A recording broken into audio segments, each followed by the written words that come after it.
Sees their landlord's penis, it has something to do with not having enough money for the rent. I have no trouble paying the rent, but I did see my landlord's penis. Now, it's not what you think, there's no scandal here. We go to the same gym. Usually seeing another man's cock doesn't faze me, especially in a change room. If you're a heterosexual male, that's the most common place to see another man's cock.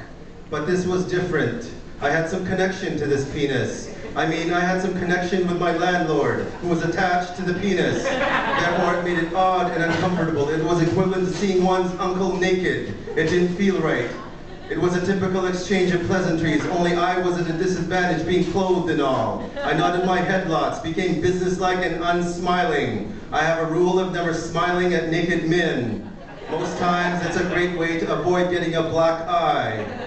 Then it occurred to me, why is this such a hang-up, not just for me, but for a lot of people? What would be so wrong about seeing one's uncle naked? Or your pharmacist with his pecker hanging out while he fills your prescription? For it being just skin and cartilage, the genitalia has been given far too much power. It shouldn't be this way. I say we should take back some of its power, unzip our flies, expose ourselves to the sun, walk around shameless, our secrets becoming as common as seeing an elbow or a chin. I think we'd be a lot nicer to one another if we got to see each other's genitals more often. You never hear of mass murders being committed at a nudist colony, do you? At the very least, I propose we walk around with name tags that includes a picture of our sex organs. But we aren't that evolved, especially me, so I did my best to not look down. I can't remember what he said because I was concentrating so hard to not look down. Don't look down, don't look down, you'll go blind, don't you dare look down. It was kind of small and wrinkly. Like a hot dog that's been in the water too long. I think it had a mole and a U-shaped scar. Now I know it's weird that for someone who didn't look down, I could describe it perfectly to a police sketch artist.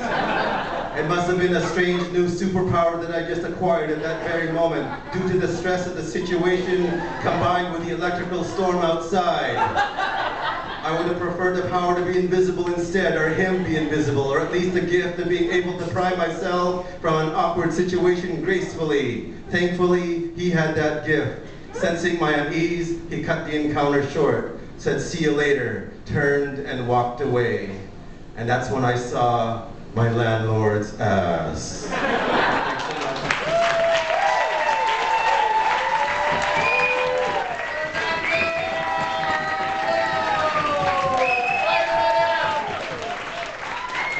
He has chapbooks for sale. Talk to him after the show.